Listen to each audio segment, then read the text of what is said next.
What is going on, beautiful people? Today, we're going to be talking about why some narcissists ask you for space. What's going on in the mind of a narcissist or toxic person when they ask you to give them some space in the relationship? If you're new here, my name is Lee Hammock. I'm a clinically diagnosed narcissist, and welcome to another episode of the Narcissist Code.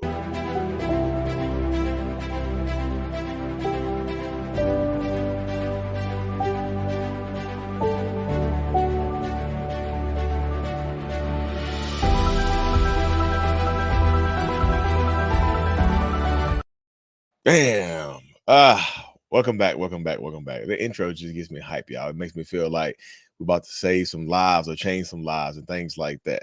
But yeah, so what's going on in the mind of a narcissist or toxic person when they ask you for some space? I'm also in this video, I'm gonna talk about when you what a narcissist is thinking when you ask for space. So it's gonna be a dual breakdown today. We're gonna be doing a dual breakdown of narcissistic mindsets and things of that nature, like when they ask for space and then when you ask for space, because that's super important in like when you're dealing in a toxic relationship with a narcissist and whatnot. Yeah. So first part, what's going on in the mind of a narcissist? How do they feel? What are they thinking? What are they up to when they ask you for some space in the relationship? When they come to you, or y'all having a conversation, and or they have a third party or a proxy come in and say, "Hey, look, I need some space. I think we should. I think I need a little space. I think I need some space from the relationship for a little while, just to just to heal, and I need some time to myself to think about a few things and see if this is where I really want to be. Blah blah blah. Boo boo boo. B space. What is a narcissist thinking when they say that type of stuff right there, y'all? What do you think? What do you think right there? Because a lot of times when you get a narcissist or a toxic person that is asking you for space, they are typically trying to fill that space with someone else. That's the way it goes right there. They are typically trying to fill that space with someone else. They are asking you for space so they can put somebody else into that space, so they can put somebody else into your spot. That is super common. It is extremely common with toxic narcissistic people. Like especially if you feel like it comes out of nowhere when they ask you for some space, and I don't think we should talk for a few days or a few weeks or whatever. I think I'm going to go out of town for a little while and clear my mind to see what I really want. They're going out of town with a new supply. They're going out of town with a new target. They're going to a business meeting where they might actually be planning to meet up with somebody or shoot their shot, so to speak, at someone that they're interested in. They might have their eye on someone else, so they feel the need right here. They feel the necessity to ask you for some space. So if they do something on this vacation, on this trip, on during this break, during getting this space that y'all have been given, this space that they've asked for, they've requested, if something happens during this time, they can come out of nowhere and just say, well, it's not really cheating because we weren't really together. That's what I asked you for some space for, because I was confused, right? I was super confused and I didn't really know what I wanted. But you know what I want right now? You know what I really want? I want you. They want you now. They want you, right? They want you. I want you so badly. I can't even imagine my life without nobody but you. Like, come on, y'all. Come on now. Y'all, it's 2024. We got to wake up. Or whenever you're watching this video, because it could be later on down the road. But we got to wake up now. When they're asking you for space and their behaviors have shifted and their behaviors are acting weird. I mean, not the behaviors are not acting weird. They themselves are acting weird. There possibly is someone else in the picture. Yes, could they be depressed? Yes, could they have an avoidant part of their personality where they're just disconnected? Yes, but most times, from what I've seen, and this is anecdotally, and from the thousands of people I've spoken with, the case is that there is someone else in the picture. They just feel like there's somebody else, a new supply that they can replace you with. So right now they're going to try to do that. That happens quite a bit in these relationship dynamics, y'all, where they will absolutely see that type of stuff right there, and they'll change their mindset. Like they'll start doing things like that, ask you for some space so they can clear their conscience, so they can fill that space with someone else. Or when they're spending time with someone else, they won't necessarily feel bad. Like, I don't really feel bad because we weren't together. Blah blah blah. Boo boo boo. B. There's a part of some narcissists do have guilty consciences. And in order to deal with that guilt or that predetermined guilt or the guilt you know you're going to feel, you go ahead and break up with the person or ask for some space out of nowhere. And typically it's an indeterminate amount of space within an indeterminate amount of time. I think we should take some time apart. I think I need a little space to heal and to see what I really want. And I don't want you to go. This is not a breakup. Just so you know, they'll when they ask you for space under this context, they'll tell you a lot of times that there's no one else. There's no one else involved. I just don't know what I want no more. Please, So please don't go out there and get them cheeks clapped by anybody else or clap nobody else's cheeks. Please promise me you won't. If you love me, you won't. The whole time they're plotting to go bust it open for someone else, bust and clap somebody's cheeks, whatever it is in this situation. They're plotting on it. So when they ask you for space, they're typically looking to fill that space with someone else. That's the mindset that a lot of narcissists and toxic people have right there, in order to just obscure the guilt or make it foggy, make it muddy.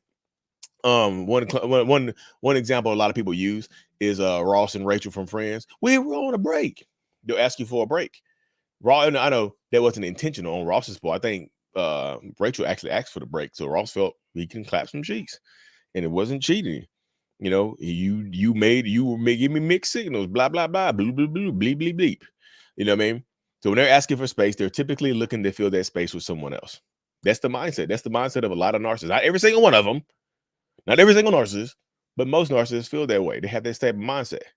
But on the flip side of things, I will say this right here on the flip side, the flipsies, when you ask a narcissist for space, right? When you ask them for space, they automatically think that you're trying to fill that space with someone else. And why is that, Lee? Why do they think that you're trying to fill that space with someone else? Why is that? Why do you think that right there? Why do you think that? Because they think it, because that's what they would do. They're thinking that you are going, let's say they're thinking that you are going to go out there and fill that space with someone else, that you found someone else, that you're interested in someone else, which you might be. So they automatically think that they can become paranoid. They can become obsessive. They can start to harass you. They can start to threaten you. They can start to try to harm you and things, and things like that. That's the mindset of a lot of narcissistic people. They feel like, okay, you definitely have someone else. You're definitely interested in someone else. That's the only explanation I can come up with as to why you would want asking me for space. Even if they're like, and the crazy thing about it is, even if you ask for space because they've treated you horribly, like you've caught them cheating, they beaten on you, they hit you, they've been lying to you, they picked up an old habit that they used to have. They're an addict again, they're an addict. They're whatever's going to happen. They're drinking again, whatever the situation is. They're texting their ex that they promised that they would leave alone. They're doing things like that. So you ask them for space. And so they think that you're going to get your lick back. They think that you're going to go out here and get your proverbial lick back and whatnot. They think that you're going to go out here and try to hurt their little ego. So a lot of them will automatically switch on the love bombing phase, a secondary or a tertiary love bombing phase, not the preliminary one. The primary love bombing phase is super intense. These little love pops down to these new little love bombing stage are not going to be as intense as the first one normally is. Typically, this is how it typically goes. But I will say that there's so many toxic, narcissistic people out there that that are dealing with this mindset, y'all, that are dealing with the abuse, that are dealing with the narcissistic sycophants, that are dealing. Like, I'm just telling you, if you're dealing with a narcissist and you ask them for space, they typically think you're going to fill it with someone else, and they can become harassing. Some of them can become dangerous and start stalking you, start following you, start doing other things like that. And you know what I mean? They take it as a breakup. So a lot of them will absolutely lose their minds and start to go crazy when you ask for space. They'll start to harass you, reach out to your friends and family, refuse to give you some space, refuse to allow you some time to heal. But if you ask them for space and they are acting crazy like that, and they're refusing to give you that space, that just shows you that they're not going to respect your boundaries, even if you come back from that space. When the space or the time of the break is over, they are still not going to respect your boundaries because they automatically assume that you cheated on them or you went to be with someone else. That's the automatic assumption that most narcissists make, that you're going to go be with somebody else. It sucks, y'all, and it sucks to be a part of it. It sucks that as a diagnosed narcissist myself, to think that. And I've thought that. I've done that. I've asked for space before because I had plans with somebody else. And if the plans with somebody else don't work out, I can always come back to you and just say, hey, look, space over. you know, that's what a lot of narcissists will do. They'll say, if their plan, if their little insidious plan fails, they'll just come back to you. They feel like you're their safe place. You're their fail safe. So they just put you on, they put pause on the relationship. This is not me ending the relationship. This is me just push. This is me just pushing pause on it. So this is like a lot of things that you have to consider as you're in a toxic relationship. If you think you're in a toxic relationship with a narcissistic person, these are truly things for you to consider. So, and I hope this video brought you some clarity. Hope it brought you some understanding. But y'all know that's what I'm here for.